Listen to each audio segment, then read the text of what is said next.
The morning Grant Abbott saddled his horse in the gray pre-dawn dark. The sky to the west was already the color of an old bruise, and every rancher within 50 miles of Cutter's Creek, Texas, knew that color meant trouble was riding in fast.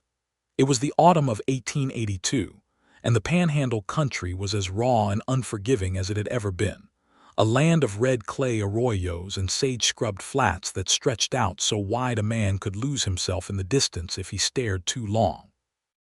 Grant Abbott was 28 years old, broad through the shoulders with hands that were rough from years of fence wire and saddle leather, and he had a jaw that looked like it had been carved out of the same limestone that made up the bluffs above the Talmadge property. He was not a man given to impulse. Every decision he made came slow and deliberate, like water working its way through cracked rock. Every decision, that is, except this one. He had been awake since before midnight, lying on the cot in the bunkhouse at the Double Bar A Ranch, staring up at the plank ceiling while the other hands snored around him. The ranch foreman, a grizzled old saddle-worn man named Deke Purvis, had told everyone at supper that the storm coming in from the Llano Estacado was going to be a bad one. A dry storm, the kind that rolled in off the flat caprock country with walls of red dirt 50 feet high and sucked the moisture right out of a man's skin, right out of the grass, right out of the very ground itself. A duster, they called it, and when one of those hit, a man with sense got indoors and stayed there. Grant had no sense. Or rather, he had exactly the right kind of sense to know that he could not spend another night lying in that bunkhouse, turning one thought over and over in his mind like a smooth river stone between a man's fingers. He needed to get to the Talmadge place. He needed to get to Sallie.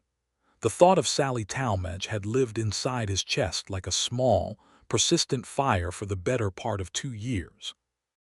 It had started slowly, the way things of consequence always start slowly, with a glance across the trading post floor in the town of Harrow when she had been reaching for a bolt of blue calico, and she had looked up and caught him staring, and instead of looking away, she had held his gaze for just a beat longer than was strictly necessary.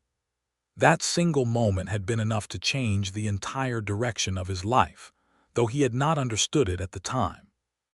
He had understood it only later, lying awake in 100 different bunkhouses and on a dozen different trail drives, turning that moment over in his mind until he knew every detail of it the way a man knows the terrain of his own home range. Sallie Talmadge was 23 years old, the daughter of Elias Talmadge, who ran a modest but respectable cattle operation about 30 miles northwest of Harrow along the dry fork of Cutter's Creek. She had her father's strong chin and her late mother's dark eyes, and she moved through the world with the kind of unhurried, certain grace that comes from a person who has thought carefully about who they are and has made their peace with it. She was not the kind of woman who was easily flustered. She was not the kind of woman who required rescuing. She was, in fact, the kind of woman who was more likely to be the one doing the rescuing, and Grant loved that about her, though he had not said so in those exact terms to anyone, least of all to her. Because that was the trouble. The thing between them had been building so gradually, through Sunday meetings in the churchyard at Harrow, and shared suppers at the Founders' Day social, and long conversations at the fence line between the Double Bar A Range and the Talmadge property, that it had grown enormous and complicated, and full of unspoken things without either of them ever naming it directly. Grant had been afraid to name it. He was not a man accustomed to asking for things he was not certain of receiving, and with Sallie, there had always been just enough ambiguity to keep him cautious. She had a way of looking at him that made him feel like the only man in the Panhandle, and then she would say something practical and clear-eyed about the price of beef or the state of the grass, and he would wonder if he had imagined the look entirely. But 3 days ago, everything had changed. 3 days ago, Grant had ridden into Harrow to pick up a wagon wheel that had been repaired at the blacksmith's, and while he was waiting for the smith to bring it out, he had overheard 2 women talking on the bench outside Hatcher's Dry Goods. They had not seen him standing on the far side of the smith's wagon, and their voices had carried plain and clear in the dry autumn air. One of the women was Mrs. Vera Coombs, the wife of the bank president, whose primary occupation in life was the management of other people's personal affairs. The other was a woman Grant did not recognize, a recent arrival in the county by the sound of her speech. "The Talmadge girl," Mrs. Coombs had been saying, her voice carrying the particular tone of a woman who considered herself to be delivering important news, "has been corresponding with a man up in Amarillo.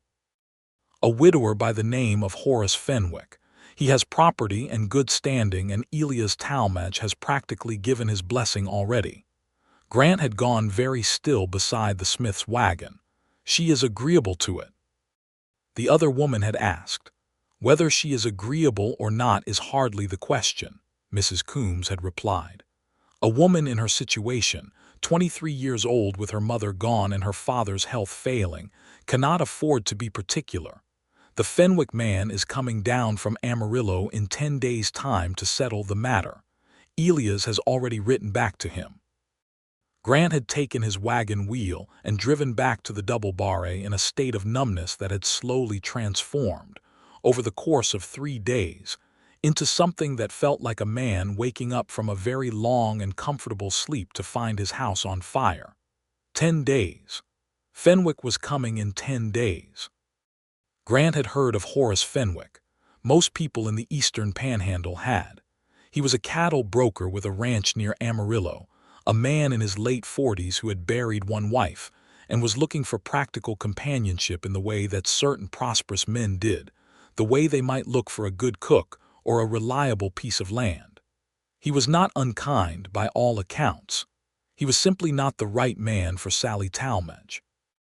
He was not the man who had been thinking about Sallie Talmadge every single day for 2 years, and Grant had spent those 3 days after overhearing Mrs. Coombs trying to talk himself out of what he knew he needed to do, cycling through every reasonable objection he could manufacture. He was a ranch hand, not an owner. He had a small piece of land staked out north of the creek, but no house built on it yet, and only modest savings. He had nothing solid to offer a woman beyond his own 2 hands and his word, and the particular quality of feeling he had for her that he had never been good enough with language to adequately express. He had been through all of it, and by the end of the 3rd sleepless night, he had arrived at the only conclusion a man can arrive at when he has exhausted every sensible alternative. He was going to ride out to the Talmadge place, and he was going to ask Sallie Talmadge to marry him, before Horace Fenwick arrived from Amarillo, before Elias Talmadge's health deteriorated further, before one more day passed with this thing unnamed between them. He had made his decision. He had saddled his horse. And then the sky to the west had looked like a bruise. And now, as Grant rode out through the double barre gate with the first pale light of morning coming up thin and gray behind him, he could already smell the dust on the wind. Not the clean smell of desert sage, but the thick, mineral smell of a country being turned inside out by wind, the smell that old-timers said got into your lungs and stayed there. His horse, a big red roan gelding named Copper that he had raised from a colt, tossed his head against the wind and danced sideways on the road. Grant steadied him with a firm hand and a quiet word and pointed him northwest toward the Talmadge Range. 30 miles. In ordinary weather, a comfortable half-day's ride. In what was coming at him from the west, something else entirely. He had not gone 5 miles before the first wall of the storm overtook him. It came the way those storms always come in that country, not gradually but all at once, as if some enormous curtain had been drawn across the sky from horizon to horizon. One moment Grant could see the road stretching out ahead of him in the thin morning light, the scrub cedar and the mesquite legible on either side, the pale sky opening up to the northwest. The next moment the darkness hit like a physical thing, a roaring, scoured, red-brown darkness full of grit that got into his eyes and his mouth and the creases of his hands before he had time to pull the bandana up over his face. Copper screamed and tried to turn. Grant held him hard and kept him pointed northwest. "We are going," Grant told the horse, not loudly but with a certainty that seemed to communicate itself through his hands and his legs. "We are going, and we are not turning back." The horse steadied under him, still frightened, sides heaving but moving forward. The storm was total. It was a world made of nothing but moving dirt, a darkness at 9 in the morning that was worse than any night Grant had ever ridden through, because at least in the dark, a man could see stars to navigate by. In the duster, there was nothing but grit and wind, and the muffled roar of 1,000 acres of topsoil being rearranged by a force that cared nothing for human plans or human feelings. Grant rode with his face pressed into the bandana, and his hat pulled down hard, and his eyes slitted nearly shut against the flying dirt. He navigated by feel and by memory, by the angle of the wind against his left shoulder, and the slight rise and fall of the ground under Copper's hooves, and the way certain landmarks that he knew from years of riding, this range, felt before they appeared out of the brown murk and vanished again. A particular bend in the dry creek bed, a stand of 3 cottonwoods he had sheltered under more than once, a low limestone ridge that ran roughly northeast to southwest, and that he had to cross at the right point or risk Copper going down in the loose shale on the face of it. He found the crossing by riding along the base of the ridge with one hand trailing against the stone, until he felt the familiar jog where the ridge broke down into a gentle slope, and he put Copper up and over it carefully, feeling the horse pick his way with the cautious intelligence that good horses show when the footing is uncertain. On the other side of the ridge, the wind was worse, channeled by the shape of the land into something that pressed against horse and rider with a physical weight. Grant leaned forward over Copper's neck and talked to the horse in a low, steady voice, not about anything in particular, just the sound of a calm human presence to keep the animal from bolting. He thought about Sallie as he rode.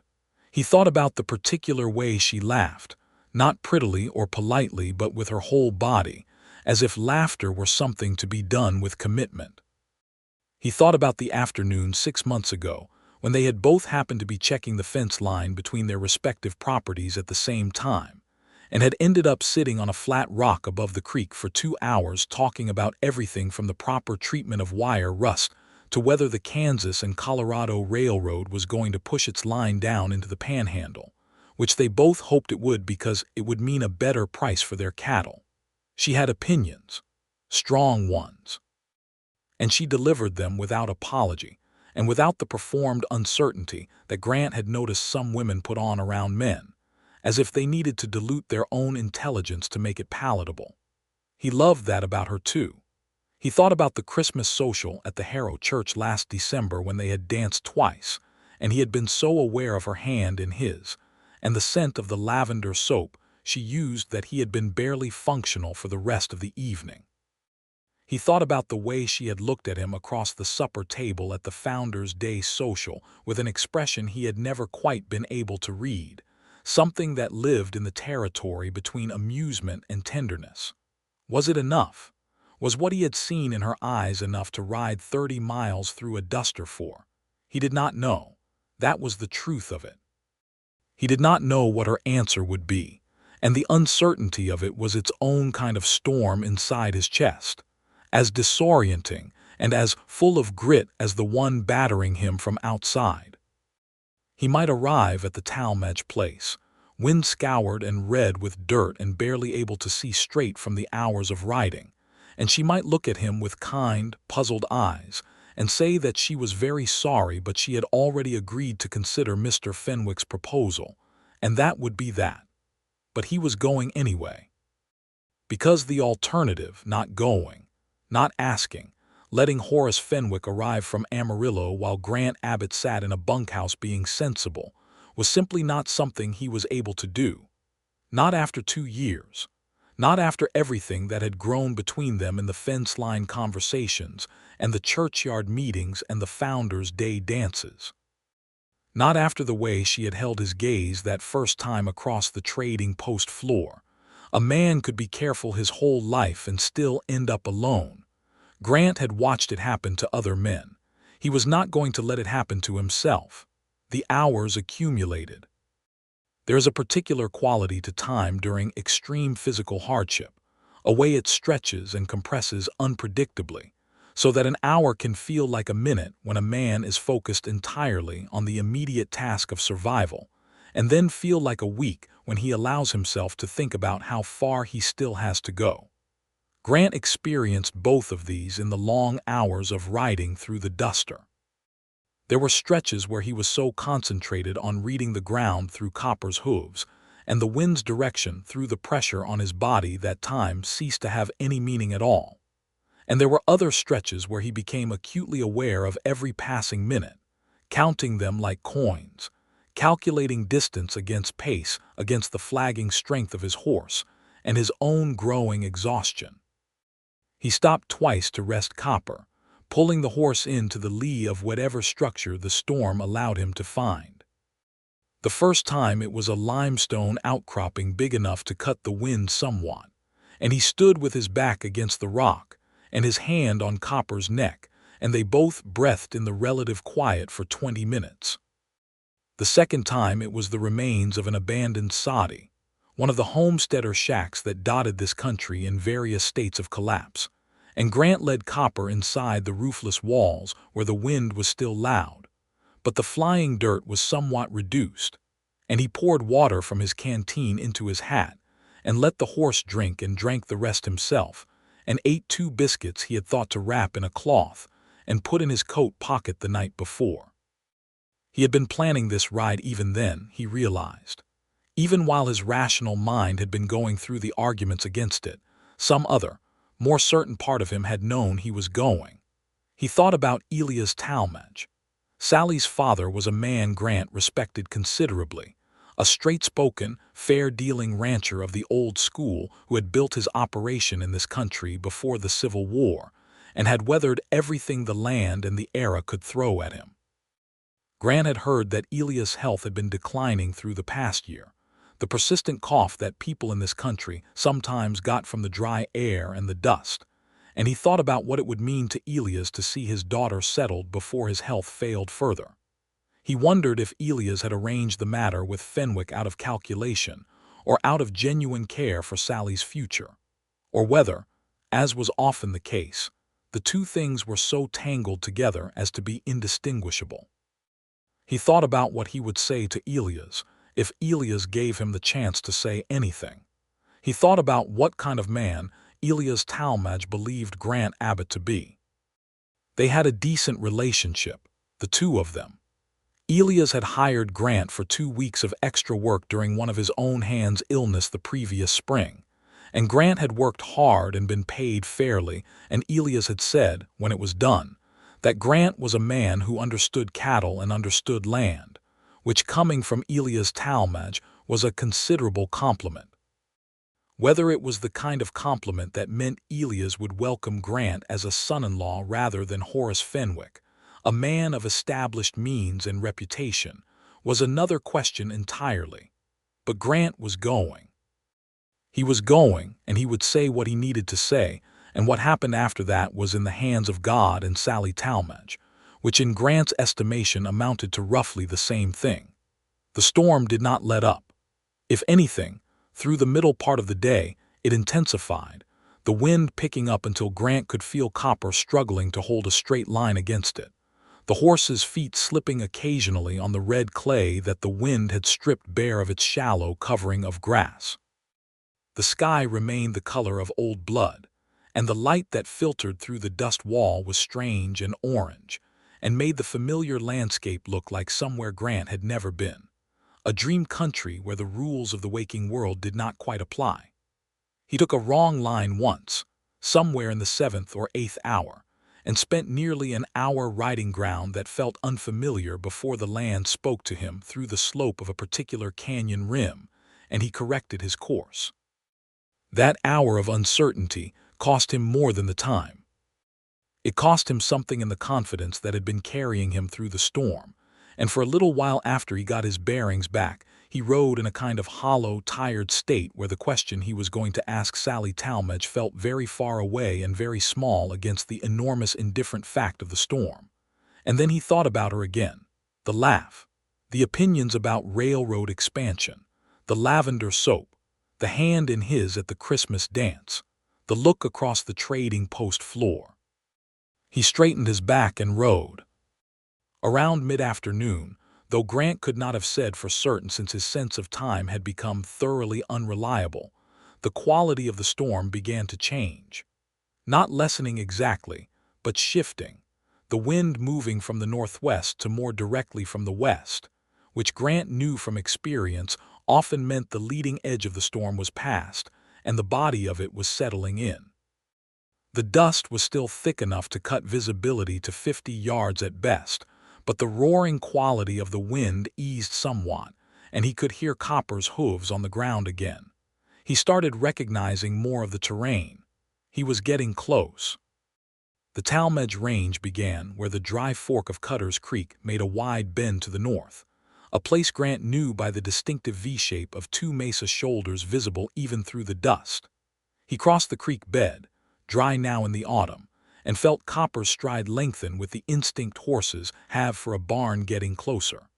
Grant let him have his head a little, watching the ground for the holes that sometimes opened up in this alkaline soil after a hard wind. He came up on the Talmadge barn first, its dark shape resolving slowly out of the dust like a ship coming out of fog. Then the fence line. Then the house, low and solid, its limestone walls the color of the dust itself, so that it looked for a moment like part of the landscape, as if it had grown there instead of being built. There was a light in the window. Grant Abbott, who had ridden 30 miles through a duster that no sensible man would have ridden through, who had been in the saddle for something close to 12 hours, who was covered from head to foot in red clay dust and could barely feel his hands, saw that small yellow window light and felt something loosen in his chest that had been tight for 2 solid years. He rode to the barn first, because no matter what else was happening in a man's life, a horse came before it. He got Copper inside and out of the wind, stripped the saddle and blanket, rubbed the horse down with a piece of sacking he found hanging on a peg, found the water trough in the oat bin and made sure Copper had both. There was another horse in the barn, one of the Talmadge stock, and it regarded him with calm brown eyes as he worked. Then he walked across the yard to the house. The wind was still blowing hard and the dust swirled around his boots, and the light in the window was steady and warm. He knocked on the door. He heard footsteps inside, quick footsteps that slowed as they approached the door. A pause, then the door opened. Sallie Talmadge was standing in the doorway with a rifle in her hands. She had it pointed at the floor, but her hands were on it with clear competence, and her dark eyes were sharp and alert above a face that was arranged in the careful blankness of a person who has heard a knock at the door in the middle of a duster and is not inclined to assume goodwill. She was wearing a dark blue dress with the sleeves rolled to the elbows, and her dark hair was partly loose from its pins, and she looked, standing there with the lamplight behind her, and the storm outside and the rifle in her capable hands, like the most compelling thing Grant Abbott had ever seen in his life. Then she recognized him. The blankness left her face and something else moved through it, something complicated and quick and honest that Grant saw very clearly before it resolved into a more composed expression. In that one unguarded moment he saw surprise and relief and something that had been waiting a long time to be seen, and his whole chest contracted around it. "Grant Abbott," she said. Her voice was steady. "You look like something the storm dragged in." "I rode through it," he said. She looked at him for a moment, a long, searching look, and then she stepped back from the door. "Come inside then. Get out of that wind." He stepped over the threshold into the warmth of the house. The storm outside immediately became something more distant, the howl of it muffled by the limestone walls and the solid wood door Sallie closed behind him. The room was lit by 2 oil lamps, and there was a fire in the stone fireplace, and the place smelled of wood smoke and coffee, and the faint lingering trace of bread baked sometime that morning. Sallie had set the rifle back in its place by the door. She turned to look at him in the lamplight with her arms crossed loosely at her waist and her head tilted slightly to one side. "My father is asleep," she said. He had a bad spell this morning with the dust getting into the house, and I got him settled about an hour ago." She paused. "You rode from the double barre?" "Yes." "In this weather?" "Yes." She was quiet for a moment. "Grant, that road from the double barre to here is 30 miles through some of the most open ground in the county. A man could get turned around and lost in that dust and never find his way." "I found my way." She studied him. There was something in her eyes that he could not quite name, something that was warm and careful at the same time, the look of a person who wants very much to believe something but is holding themselves to account for that wanting.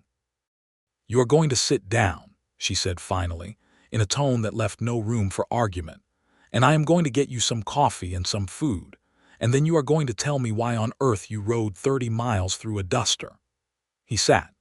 She moved to the stove with the efficient purposefulness that characterized everything she did, and he watched her and tried to order his thoughts and found that all the careful language he had been composing in his head during 12 hours in the saddle had deserted him entirely. The coffee she put in front of him was hot and strong, and he wrapped his dust-caked hands around the cup and felt the warmth move through him. She put a plate of bread and cold ham beside it and sat down across from him at the table with her own cup of coffee and watched him eat. "Eat first," she said. "Talk after." He ate. The food tasted extraordinary in the way that food always tastes extraordinary after a long, hard ride, as if the body's gratitude for basic sustenance translates directly into flavor.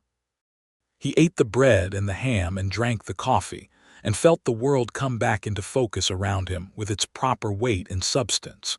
No longer the strange orange dream world of the duster, but the real, warm, lamplit world where Sallie Talmadge was sitting across a table from him and waiting. "Thank you," he said when he had finished. "You are welcome." She set down her cup. "Now tell me." He looked at her across the table. The lamplight caught the angles of her face and made them precise and beautiful, and her dark eyes were steady on his, patient and direct in the way she always was, never performing patience but genuinely possessing it. "I heard something in Harrow 3 days ago," he began, a slight change in her expression. Not alarm exactly, but attention of a particular kind. "I heard that a man named Horace Fenwick is coming down from Amarillo in 10 days' time," Grant said, "and that your father has written to him." The silence that followed was very quiet inside the howling storm. Sallie looked at her coffee cup and then looked back at him. Her expression was carefully composed, but he had known her long enough to read the slight tension around her eyes. "Who told you that?" she said. It was not quite a question. Vera Coombs, she did not know I was listening. Sallie was quiet for a moment.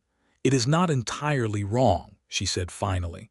"My father has been worried about my situation.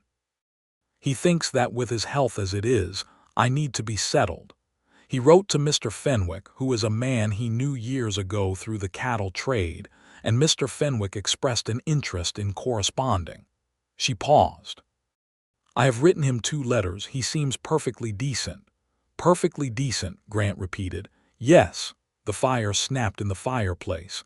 Outside, the storm battered at the walls of the house with long, sustained patience, the way large forces do when they have time on their side. "Sallie," Grant said, and then stopped. She waited. He had practiced this. He had spent 12 hours in a saddle composing and revising and refining, and every version of it had sounded right in his head. And now, sitting across from her in the lamplight with her steady eyes on him, every version of it had turned to dust as surely as the topsoil outside. So he said the plain thing. The thing that was underneath all the practiced versions. "I have been in love with you," he said, "since the day you looked at me across the floor of Hatcher's trading post and did not look away. And I have been a fool about it for 2 years, and I am sorry for that. I should have said something long ago. I should have asked you long before it got to the point where a man from Amarillo had to come down here to force me into it." He stopped. His heart was going at a pace he could feel in his temples. Sallie had gone very still.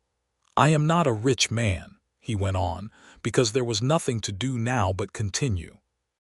I have my wages and my savings and a piece of land up by the North Fork that I have been meaning to build on for 2 years and have been too cautious to start because I did not know what I was building toward. I know what I am building toward now. I know who I would be building it for if she will have me. I know what I want to ask you, and I know you might say no, and I need to ask it anyway because I rode 12 hours through that storm, and if I do not ask it, I will have ridden for nothing.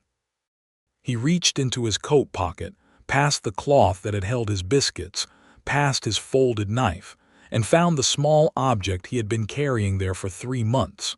3 months. He had bought it in Harrow from old Hatcher's glass case, a small gold ring with a single modest garnet set in it, and had been carrying it in his pocket ever since without the nerve to produce it. He put it on the table between them. Sallie Talmadge looked at the ring. And then, before Grant Abbott had said the actual question, before the word Mary had passed his lips, before he had formally composed the sentence that he had been composing in various versions for 3 months and 12 hours and 30 miles of storm, Sallie Talmadge reached across the table and picked up the ring. She turned it in the lamplight, and the garnet caught the glow and held it, deep red against gold. "Yes," she said, "just that." One word delivered with the same clear, unhurried certainty with which she delivered all her opinions, no equivocation, no performance, no hesitation. Grant stared at her. "I have not asked yet." "You were going to," she said. She looked up from the ring at him, and now there was nothing careful in her expression, nothing held back. Just everything she had been holding back for 2 years, plain as daylight and twice as warm. "Grant Abbott, did you think I did not know? Did you think 2 years of fence-line conversations and Founders' Day dances and Christmas socials did not tell me everything I needed to know about what you were building toward?" A ghost of a smile crossed her lips. "I have been waiting for you to ask me for 1.5 years." He let out a long, slow breath.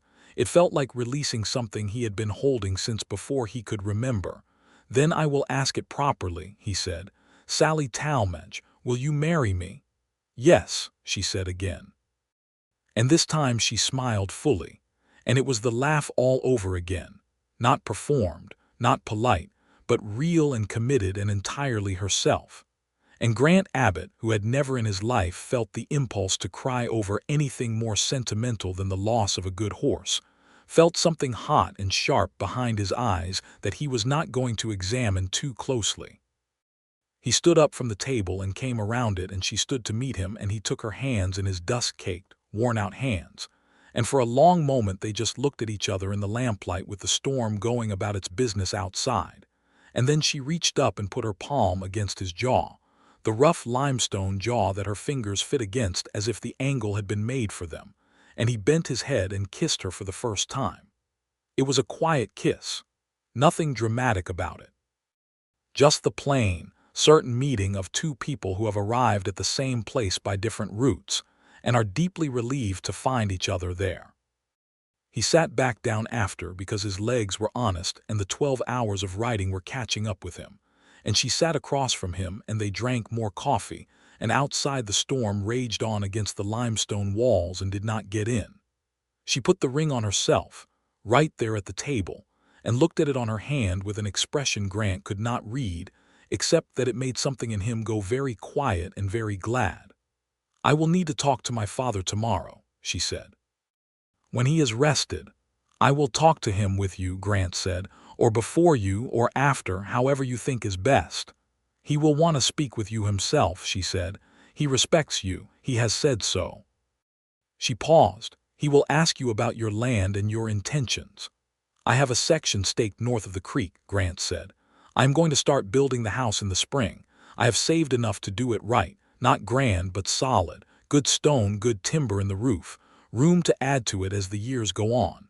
She nodded slowly, and he could see her turning it over in her mind, the practical woman who had her mother's dark eyes and her father's straight chin, imagining it. "What about Fenwick?" she asked. "I will leave that to you to handle," Grant said. "It is your correspondence." She looked at him with a slight lift of her brow, as if she had expected him to want to handle it himself, and finding that he did not had confirmed something. "All right," she said. They sat for a long time after that, not always talking. Sometimes just sitting in the comfortable way of people who have known each other for 2 years and have now resolved the one remaining uncertainty between them, so that the silence, rather than being full of unspoken things, is simply full of ease. The storm went on. The fire went on, the lamps went on burning. At some point Sallie said, "You should sleep. I'm not sending you back out into that storm." "I was not planning on it," Grant said. She laughed, and there it was again, the full and committed laugh, and he thought he could listen to it for the rest of his life without getting tired of it. She gave him a blanket and he slept on the settee in the main room, and when he woke in the morning the storm had spent itself overnight and was down to a low whistle at the eaves, and pale clean light was coming through the windows, and the world outside was red with deposited dust but clear and still and washed of its anger. The conversation with Elias Talmadge happened that morning after breakfast. Elias was a tall man, still broad through the shoulders despite the toll his illness had taken on him over the past year, with Sallie's dark eyes and a weathered face, and the deliberate, measuring quality of a man who has spent decades reading land and stock and people for their true worth. He came to the table wrapped in a heavy robe, moving more slowly than Grant remembered from the spring, but still carrying himself with the unhurried authority of a man in his own house. He looked at Grant. He looked at Sallie's hand where the garnet ring sat on it. He looked at Grant again. "You rode through that storm," he said. It was not precisely a question. "Yes, sir." Elias pulled out his chair and sat down. He was quiet for a moment. Sallie put coffee in front of him and he wrapped his hands around it the same way Grant had done the night before. "Tell me about your land," Elias said. Grant told him. The section on the North Fork, the plan for the stone house in spring, the savings he had put aside, the cattle he was intending to run on the range once the house was built and the fences were up proper. He spoke plainly and without embellishment, because Elias Talmadge was not a man who would be served by embellishment. Elias listened with the focused attention of a man who has heard a great many proposals in his life and knows the difference between a man who has thought things through and one who has not. "That North Fork land is good range," Elias said when Grant had finished. "Good water table. I have always thought someone ought to make proper use of it. That is my intention." Another silence. Elias looked at his coffee. "I wrote to Fenwick because I thought Sallie needed to be settled before my health declined further," he said. "I did not ask her whether she was in accord with it. That was not right of me." He paused.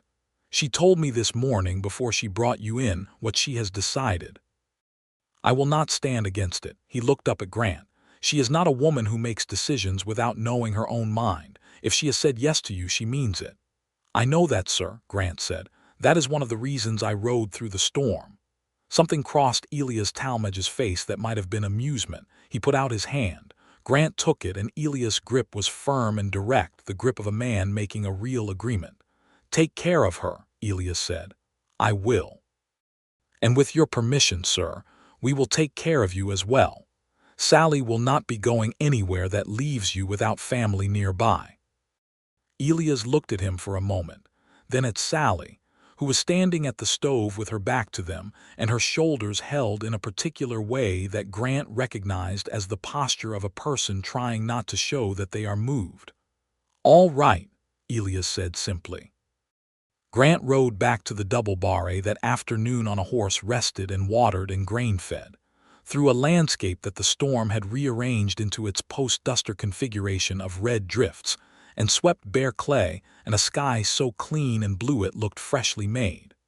The road was transformed, familiar landmarks buried or exposed, but the direction was clear and the sun was sharp, and Grant rode it in 3 hours without difficulty.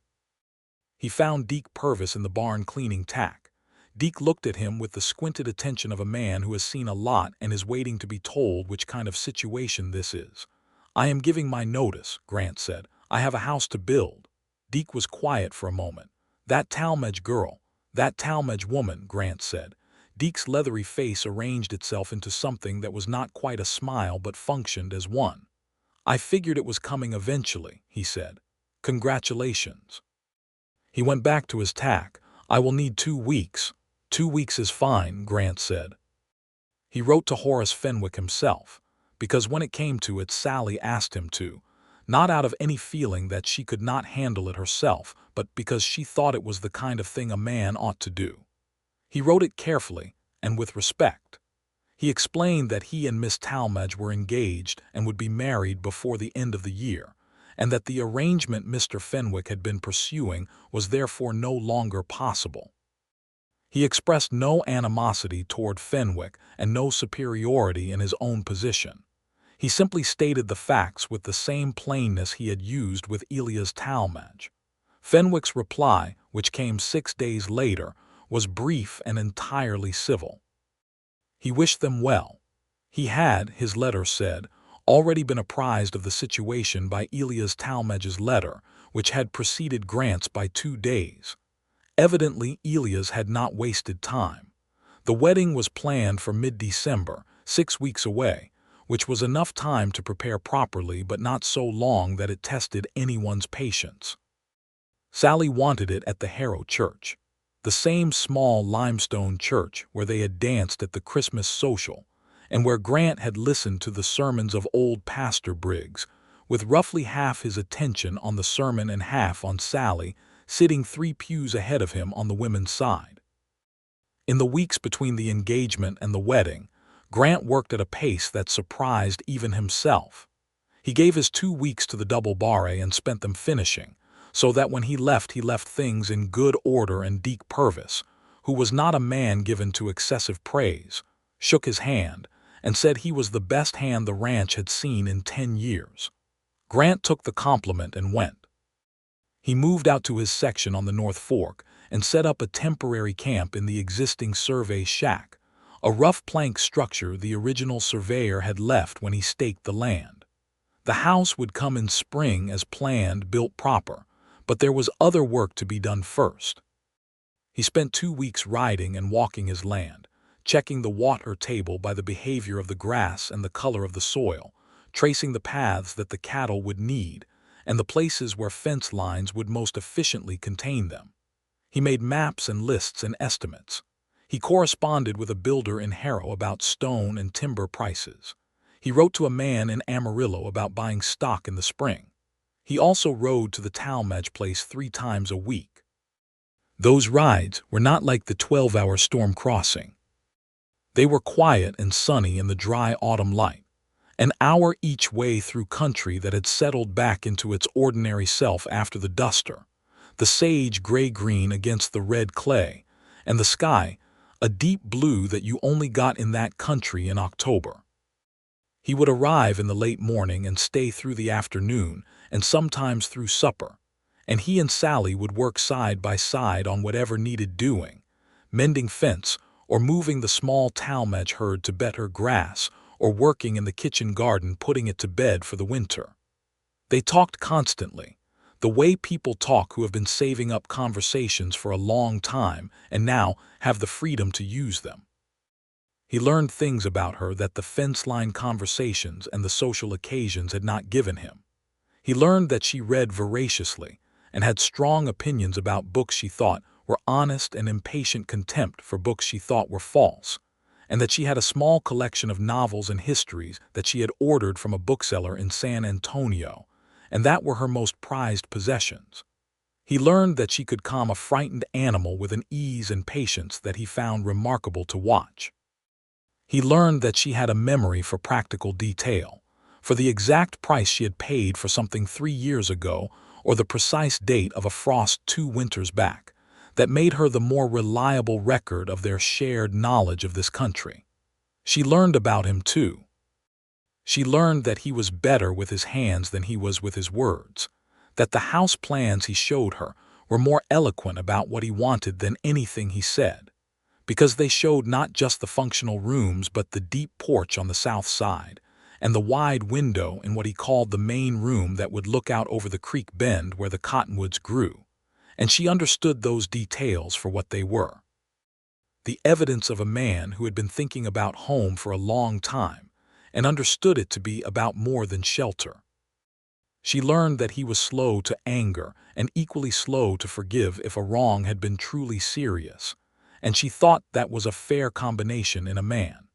She learned that he was fond of copper, with an affection that he extended to the horse with a naturalness that told her something about how he would be with a family, with the daily, undemonstrative steady affection that sustains things over time. They went into Harrow together one Saturday to speak with Pastor Briggs about the ceremony, and walking down the main street of the little town with Sallie beside him and the garnet ring on her hand, Grant noticed that people noticed. Mrs. Vera Coombs, whom he passed outside the dry goods, looked at the ring and then at Grant with an expression that cycled very quickly through surprise and recalculation before settling on a bright social smile. He nodded to her politely and kept walking. Elias Talmadge, despite his illness, was holding steady through those weeks. The autumn air was cleaner than the summer had been, drier but not as dusty, and his cough eased somewhat with the change in the weather. He sat on the porch in the afternoons wrapped in his heavy coat, and watched the land with the particular quality of attention that old ranchers have, not looking at it exactly but reading it, the way grass moved, and where the cattle drifted, and what the color of the sky at evening meant for tomorrow's weather. Grant would sit with him sometimes when he came to visit, and they would talk about land and cattle and the state of the range, and occasionally about other things, and Grant found a deep comfort in those conversations that he had not expected, the comfort of a man beginning to understand what it means to have a father-in-law. Elias talked sometimes about Sallie's mother, a woman named Clara who had died of fever 8 years before. He talked about her carefully, the way people talk about great losses that have been absorbed into the daily fabric of living, not without grief, but without desperation. He said once, without apparent self-consciousness, that Clara would have liked Grant Abbott, and Grant felt the weight of that statement as the gift it was.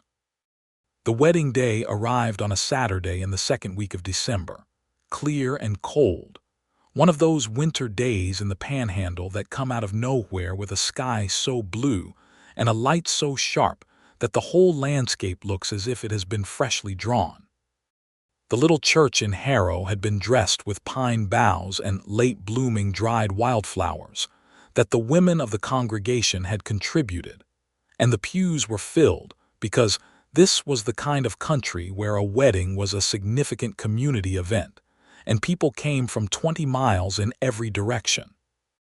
Grant stood at the front of the church in a new suit that he had ordered from the tailor in Harrow, and that fit him imperfectly across the shoulders, because no tailor in Harrow had ever quite figured out what to do with shoulders built for ranch work, and he stood there and watched the door and waited. Elias Talmadge brought Sallie down the aisle. He walked slowly, with a cane that he was too proud to have used in public before this day, but accepted the necessity of now. And Sallie walked beside him with her hand on his arm, and she was wearing a dress of deep ivory wool with a collar of blue ribbon that matched the color of the one thing Grant remembered from the first day he saw her. And she was looking straight ahead at Grant, with an expression that he would spend the rest of his life grateful to have seen. Because it was entirely unguarded and entirely certain and entirely joyful, the look of a woman who is exactly where she wants to be. Pastor Briggs said the words. The church was warm and smelled of pine and candle wax. Grant put the ring, now accompanied by a second plain gold band, on Sallie's finger, and she put a plain gold band on his, and they said what they had come to say to each other in front of God and the whole assembled range community of Harrow, Texas. And then Grant kissed his wife, and the congregation responded with the enthusiastic and unmistakable approval of people who have been watching something build for 2 years and are very glad it has finally arrived. The celebration afterward was held in the church hall and lasted until well after dark, which in December meant it lasted a long time. There was food enough to feed a small army, contributed by the women of the community in the tradition of this country, and there was fiddle music and dancing, and Grant danced with Sallie every dance that propriety would allow and a few that it might not have, and he did not care about the latter in the slightest. He danced one dance with old Vera Coombs, who had organized half the food, and who took the opportunity to inform him that she had always thought he and Sallie Talmadge were a fine match, and he thanked her with perfect sincerity, and did not say anything about overheard conversations outside the blacksmith's shop. Late in the evening, when the dancing had settled into something slower and more informal, Grant found himself standing at the edge of the hall with a cup of coffee, watching Sallie talk to a group of women across the room, and Deke Purvis appeared beside him with a cup of his own. "Good night for a wedding," Deke said. "Good night," Grant agreed. They stood quietly for a moment in the comfortable way of men who have worked together. "You are going to need a good man when you start putting up fences in the spring," Deke said. Grant looked at him. "I am 61 years old," Deke said. "I have been running other men's ranches my whole life, and I have got enough saved to put some of it into a right operation if it is a right operation." Grant considered this. "I could use someone who knows cattle." "I know cattle," Deke said, "and I could use the capital for the initial stock." "I thought you might," Deke said. "We can work out terms in January when you have a clearer picture of what you need." Grant put out his hand and Deke shook it, and that was the beginning of a partnership that would last 30 years and prove good for both of them. Sallie came to find Grant a little while later, slipping her hand into the crook of his arm in the natural way of a person who has decided where they belong and no longer has any uncertainty about it. "What were you and Deke talking about?" she asked. "The spring," Grant said. She nodded because that was what men in this country were always talking about. The next season, the next plan, the thing that was coming. "Good," she said. They went home to the survey shack on the North Fork that night, which was not grand and was cold, and Grant had done everything he could to make it comfortable, including a new stove, and additional chinking in the walls, and 2 good warm quilts that Sallie's neighbors in Harrow had given them as a wedding gift.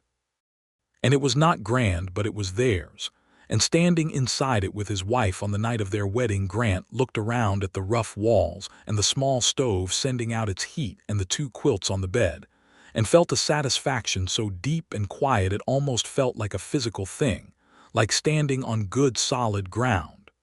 "We will build the house in spring," he said. "I know," Sallie said. "I have thoughts about the kitchen." "I expected you did," Grant said. She looked at him with that expression he was coming to know, the one that was partly amusement and partly affection and was entirely her, and he was very glad. The winter passed in the way that winters pass in that country, cold and sometimes hard and full of the particular work of keeping animals alive in dry, cold air while keeping enough food in the house and enough wood on the fire.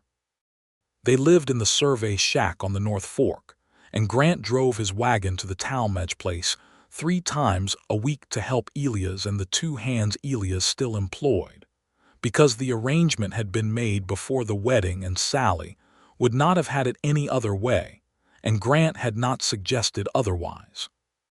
Elias' health continued its slow decline through the winter, but it was a gradual thing, and he was not one to give in easily to the demands of his body, and there were days of clear, sharp-eyed energy when he seemed much as he had been 2 years before, and Grant could almost forget the cough and the cane and the careful way Sallie watched her father when she thought no one was watching her watch him. They talked a great deal during those winter evenings in the shack, Grant and Sallie, by the light of the single lamp and the glow of the stove, with the cold pressing at the walls outside. They talked about the ranch they were building and the cattle they would buy in spring and the house that would go up on the flat near the creek bend. They talked about the books Sallie had brought from the Talmadge place, some of which Grant read with genuine interest and others of which he read with patient dutifulness, because she asked him to, and then they discussed them, and he came to understand that the discussion was as important to her as the reading, perhaps more so. They talked sometimes about harder things, about the land and the people who had been on it before the ranchers came. Grant had worked with Apache scouts during a brief period of employment with a survey company years before, and he had seen enough to know that the story of this country was not simple, and that the removal of the Comanche and the Apache from the Llano Estacado 10 years before, the Red River War of 1874, had been a chapter of this territory's history that did not bear thinking about too comfortably. Sallie had lived here her whole life and had known the mixed feelings of a person who loves a piece of land and also understands something of the cost at which it was acquired. They did not resolve those feelings in their conversations, because those feelings were not the kind of thing that resolves. They simply acknowledged them, which was more than most people in that country did, and that honest acknowledgment became one of the quiet foundations of the understanding between them. When February came, Sallie told him she was expecting a child.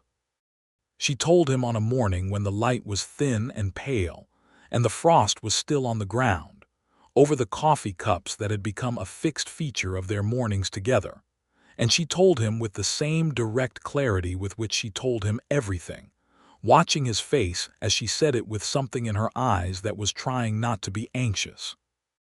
Grant said nothing for a moment because he was struck entirely speechless, which was a condition he had experienced exactly twice in his life before, once when he had been thrown from a horse as a boy and all the air left his body, and once the night he had knocked on the Talmadge door in the storm and Sallie had opened it with a rifle in her hands. Then he stood up and came around the table and sat beside her and took her hands in his and said, "Sallie, that is the best news I have ever heard in my life."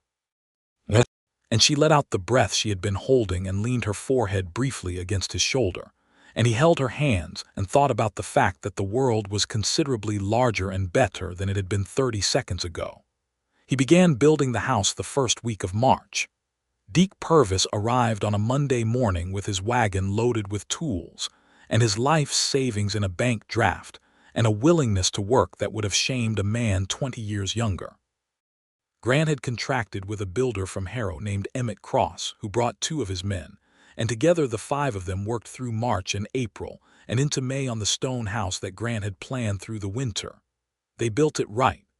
The limestone walls were 2 feet thick, cut from the same formation as the Talmadge house, which meant they were warm in winter and cool in summer and could stand a Panhandle duster without complaint.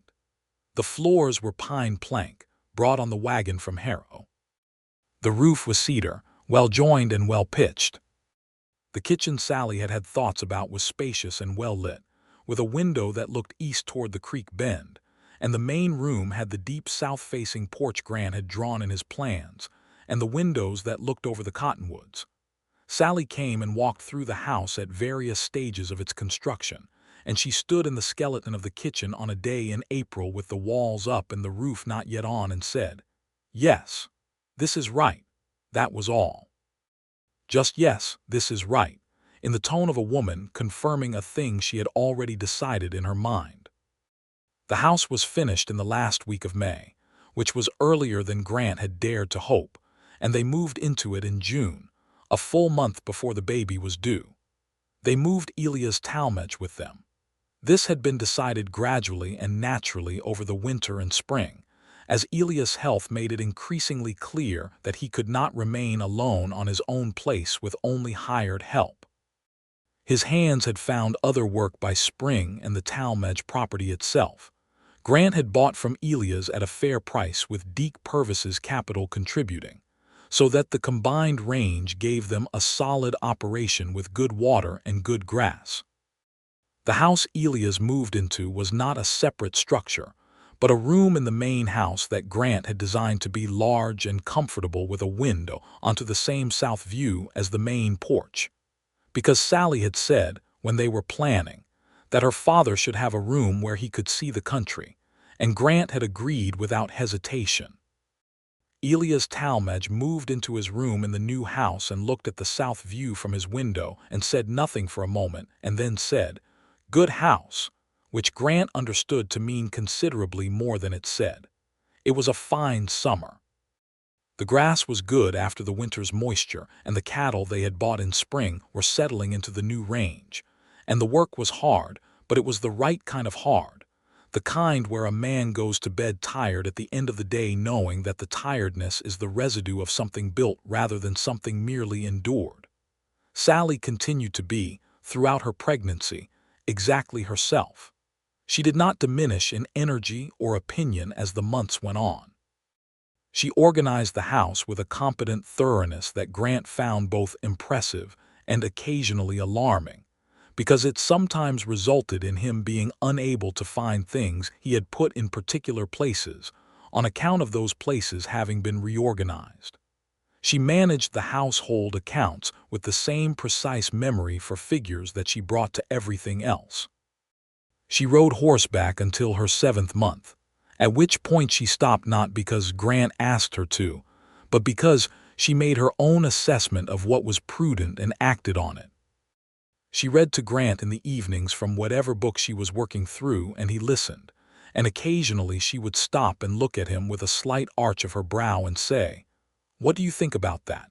And he had learned to be ready with an actual answer rather than a polite non-answer, because she could tell the difference immediately and had no patience for the latter.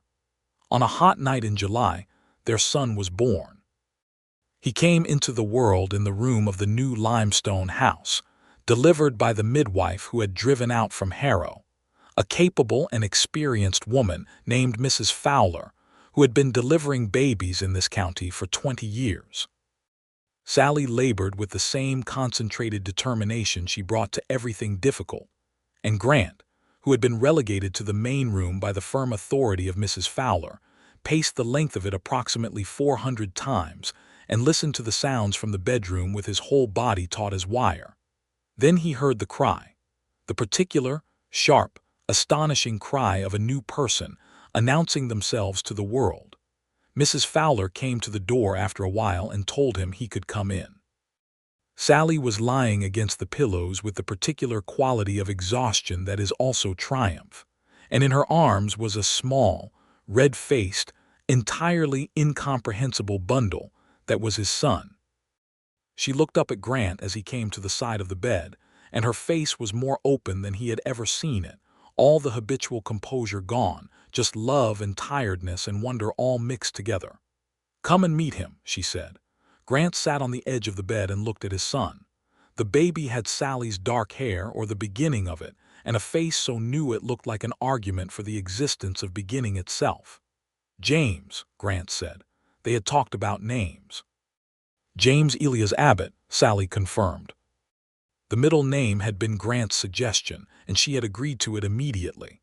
And now, sitting on the edge of the bed in the room of the house they had built on the North Fork with his wife and his son, Grant thought about the fact that Sallie Talmadge was asleep in his room down the hall and would wake in the morning and find that a grandchild had arrived, and the thought of it filled him with a warmth so complete that it left no room for anything else. Elias, when he met James the next morning, held the baby with the practiced ease of a man who remembered doing this before and said nothing for a long time, just looked at the small face. Then he looked at Sallie and said, "He has your mother's eyes." Sallie, who rarely wept, wept. Grant put his arm around her and she leaned into him, and Elias sat in his chair by the window with his grandson, and the September morning sun came through the glass and made everything in the room look like it was lit from inside. James Elias Abbott grew. The ranch grew. The first year gave way to the second and the second to the third. And through those years, the Abbott operation on the North Fork of Cutter's Creek became one of the solid, well-regarded ranches of that part of the Panhandle. Not the largest and not the most flamboyant, but the kind that endured. The kind built on good grass and good water, and the sustained daily intelligence of the people running it. Deke Purvis proved to be everything Grant had hoped. A man who knew cattle and knew land, and was as steady as the limestone walls of the house. And he built himself a small separate structure near the barn, and was a fixture of the place in a way that felt like it had always been true. The railroad did come to the Panhandle, as they had both hoped on that afternoon by the creek years before. The Fort Worth and Denver City Railroad pushed through Amarillo in 1887, and the price of cattle improved accordingly, and the Abbott Ranch felt the benefit of it in the better prices. Their beef was fetching at the railhead, and in the reduced cost and increased availability of the goods that came in on the rail line. Sallie continued reading and continued expressing opinions, and continued being exactly herself, which was Grant's consistent and private assessment of the best thing about his life. She started a small lending library in Harrow in 1886, using the books she had accumulated and adding to them with orders from the San Antonio bookseller and contributions from the community. And it became a quietly significant institution in the town, a place where people could come and find something beyond the immediate demands of the land and the market and the weather. Grant watched her build it with the same interest and admiration he brought to watching her build everything, and when she needed a proper set of shelves for the library room she had negotiated space for in the back of the Hatcher dry goods, he built them himself over 2 weekends and installed them with a care that surprised the dry goods owner, who had expected something purely functional. "You did not have to do them that well," Sallie said, running her hand along the smooth grain of the finished pine. "I like to do things right," Grant said. She looked at him with that expression, the amusement and the affection together. Elias Talmadge passed away in the spring of 1886, on a morning in April when the pear cactus was blooming yellow, and the air had that particular sweetness it gets in that brief window between the end of winter and the beginning of summer's heat. He died in his room, in his bed, with the south view light on the curtains, and Sallie was with him, holding his hand, and it was the kind of dying that is about as good as dying gets, which is to say that it was sad beyond telling but not cruel. Grant buried Elias on the high ground above the creek bend, where the cottonwoods were visible to the south, and the country opened out to the north in the way Elias had always liked, because he had been a man who wanted to see what was coming. They had a service at the Harrow Church, and Pastor Briggs spoke of Elias as a man who had built something real in a hard country, which was true, and afterward the community gathered at the ranch house and ate and remembered him, as communities in that country did. Grant and Sallie spent that evening on the deep south porch after everyone had gone, sitting in the wooden chairs Grant had made during the second winter, with James asleep inside under Deke Purvis's casual supervision. The night was warm, and the stars were brilliant in the way they get in that country far from any town, and the coyotes were singing somewhere south of the creek. Sallie did not weep that evening. She had wept the morning of the death, and the morning of the burial, and Grant had held her without saying much because there was nothing useful to say, and she did not need words so much as the steady presence of someone who was not going anywhere. But that evening she sat quietly beside him in the warm April air and looked at the stars and was, he thought, something like at peace. "He saw the house built," she said after a while. "He saw James. He did. He knew things were settled," she said. "He died knowing things were settled." Grant took her hand in the dark. She squeezed his fingers and held on. "You gave him that," she said. "When you rode through that storm, even then it started things settling." "I think things started settling when you said yes before I asked," Grant said. She made a sound that was half a laugh and half something else. "I had been waiting long enough," she said. "I know," he said. "I am sorry for the waiting." "Do not be," she said. "You got there." They sat for a long time after that, not talking, in the way they had been able to sit in silence since the night of the storm, when the silence stopped being full of unspoken things and became something else instead. The night was warm and the stars were high, and the coyotes eventually stopped singing, and the Panhandle country lay around them in its vast and ancient quiet, and the lamp in the window of the room where their son slept was a small steady light in the dark. The following winter, Sallie told him she was expecting again. She told him the same way she had told him the first time, over morning coffee, watching his face, and this time he was ready for the announcement in the way a man is ready for something he has been hoping for, and he took her hands across the table and said exactly what he had said the first time because it was still true. "That is the best news I have ever heard in my life." She raised an eyebrow. "You said that last time." "It is still true," he said. The second child came in the summer of 1887, a girl they named Clara, after Sallie's mother. She arrived in the same room of the limestone house, delivered by the same Mrs. Fowler, and she came into the world considerably faster than James had, and announced herself with a more decisive voice. And she had Grant's green eyes and a face that was otherwise entirely Sallie's, which Grant considered a perfect arrangement. James Abbott, who was 4 years old and had been told to expect a new person, came into the room when Mrs. Fowler allowed it and looked at his sister with the concentrated seriousness of a child encountering a significant new fact, and then looked up at his parents and said, "She is very small." "She will grow," Sallie said.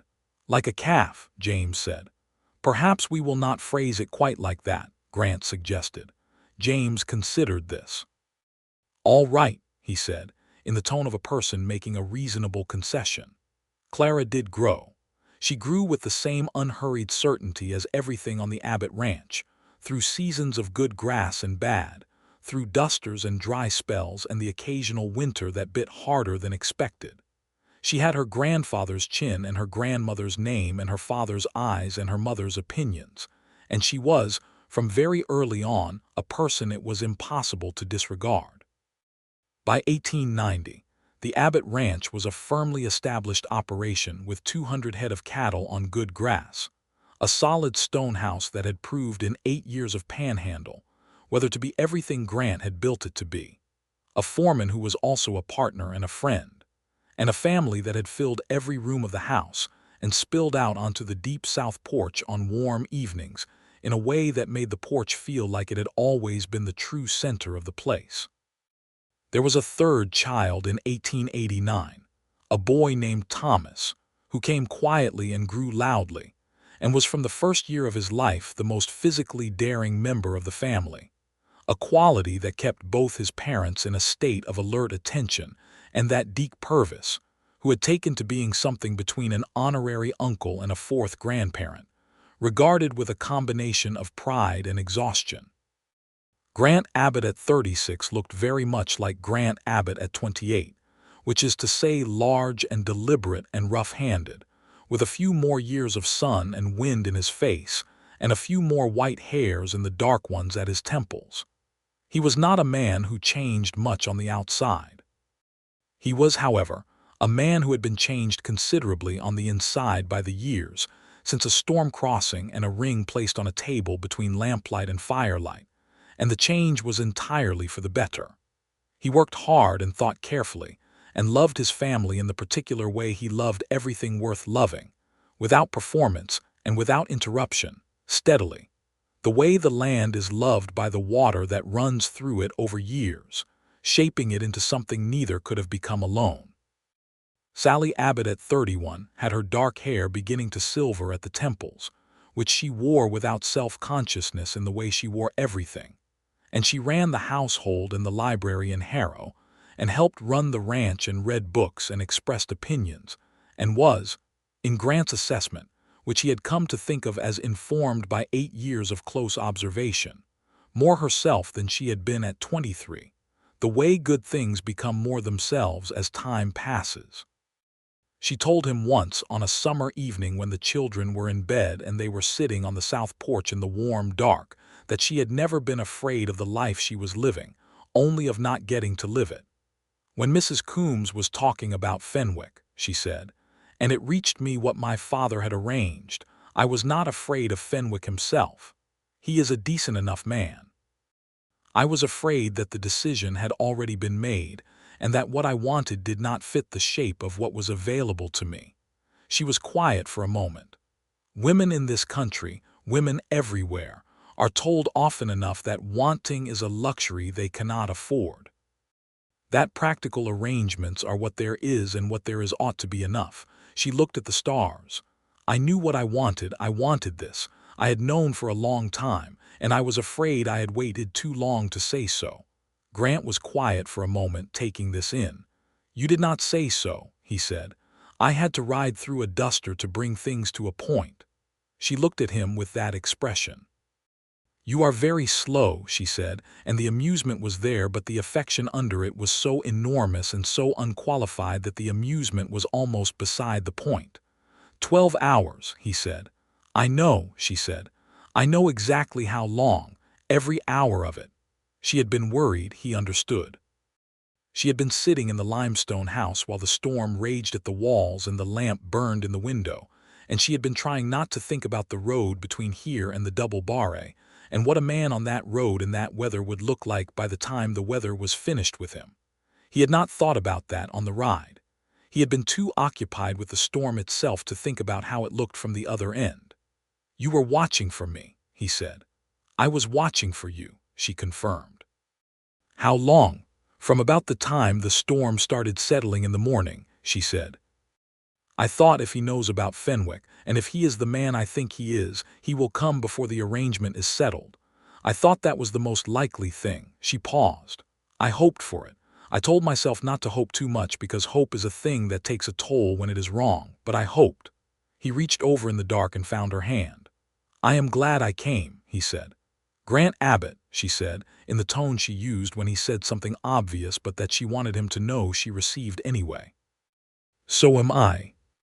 The lamp in the kitchen window made its small, steady light behind them, and the children were asleep inside, and the cattle were quiet on the good grass of the North Fork Range, and the Panhandle country stretched out in all its enormous, ancient, uncompromising beauty under the brilliant stars of a Texas summer night. The house they had built stood solid on its foundation of good limestone, its walls holding the warmth of the sleeping family within them, its deep porch looking south to the cottonwoods by the creek, where Elias Talmadge was buried on the high ground with his south-facing view. The library in Harrow held its books and its lamps against the darkness, and the lending records Sallie kept showed that people were reading things they would not otherwise have encountered, which she considered important. The ranch ran well under the combined knowledge of Grant and Deke, and the two hands they employed now steady men who knew cattle and took care of the land. James Abbott, at 7, had started riding with his father along the fence lines in the mornings, and he sat a horse with the ease of a child born to it, which he was, and he asked questions at a rate that Grant found both exhausting and delightful, the kind of questions that required real answers rather than dismissals, and Grant gave them real answers because Sallie had made clear from the beginning that this was how things would be done in this family. Clara Abbott, at 3, had opinions about everything and the vocabulary to express most of them, and she followed Sallie through the house and the kitchen garden with a focused attention that Sallie recognized as her own quality given back to her in a small face with green eyes, and she found this simultaneously wonderful and humbling. Thomas Abbott, at 1, was learning to walk, and had recently discovered the south porch steps as a source of tremendous excitement and some injury. Deke Purvis, at 64, said regularly that he was going to retire and did no such thing, and no one held him to the threat because the ranch was better with him on it, and he was better on the ranch than he would have been anywhere else, and all parties understood this without needing to say it. Grant Abbott sat on his south porch in the autumn of 1890 and looked at the country he had built his life in, the red clay and the sage and the wide sky and the cottonwoods by the creek, and thought about a morning 8 years ago when that sky to the west had been the color of a bruise, and he had saddled a horse and ridden into a dust storm with a ring in his pocket and nothing but the certainty of what he felt to navigate by. He thought about 12 hours of red darkness and the sound of a wind that wanted to send him back, and the way the ground had felt under Copper's hooves in the hours when he could not see it, and the smell of that storm, mineral and ancient and indifferent, and the way the Talmadge house had appeared out of the murk like something he had always been riding toward. He thought about a lamp in a window. He thought about a door opening, and a woman with a rifle in her capable hands, and one unguarded moment in which everything she had been holding back for 2 years had moved through her face before she composed it again. He thought about a ring on a table between lamplight and firelight, and the word yes, said before the question had been asked, said with the certainty of a woman who had already done her deciding and was simply confirming a fact. He heard the screen door, and then Sallie was beside him on the porch, handing him a cup of coffee and sitting in her own chair with her own cup, and the evening was warm, and the stars were coming up one by one in the darkening sky, and somewhere down by the creek, a nighthawk was making its peculiar, repetitive call. "James wants to know if he can come with you to check the south pasture fence tomorrow," Sallie said. "He can," Grant said. "He will ask you questions the entire time. I know. You will answer them." "I will." She was quiet for a moment, looking at the stars with the expression she had in the evenings, the one that was not looking at anything in particular because it was at peace with where it was. "Grant," she said, "yes. That north pasture fence on the creek side. One of the posts is going soft at the base. I noticed it when I was riding out this week." "I saw it too," he said. "I will get to it." "Good." She took a sip of her coffee. "The library is getting the first of the new order from San Antonio on Wednesday. There is a history of Texas I have been waiting for and 2 novels. I will drive you in to get them," he said. She turned her head and looked at him with the expression that was all the years of the thing between them, the fence-line conversations and the Founders' Day dances, and the storm and the ring on the table and 8 years of building, something real in a hard country, and 3 children asleep in a limestone house. That was exactly what they had planned it to be. "You are a good man, Grant Abbott," she said. He looked at her in the evening light, at the silver threads at her temples and the dark eyes that had held his gaze across a trading post floor and had not looked away, that had looked at him from a doorway in a dust storm with everything she felt plain and unguarded in one undefended moment, that had looked at him across a table in lamplight and said yes before the question was asked. "You are everything I rode through that storm for," he said. "Every mile of it." She reached over and took his hand, and they sat in the warm dark of the south porch with the stars coming fully up over the Panhandle country and the lamp burning inside where their children slept, and the coyotes beginning somewhere out in the sage, and the cottonwoods whispering by the creek where the good water ran, and the limestone walls of their house holding steady against everything the country had to offer, and there was nothing left open between them, nothing unresolved, nothing that the years had not answered or the days had not made good. Just the 2 of them and the stars and the land they had built their life on, and the particular warmth of a thing fully known and fully chosen, sitting quiet in the dark of a Texas autumn evening with all the world exactly as it should be.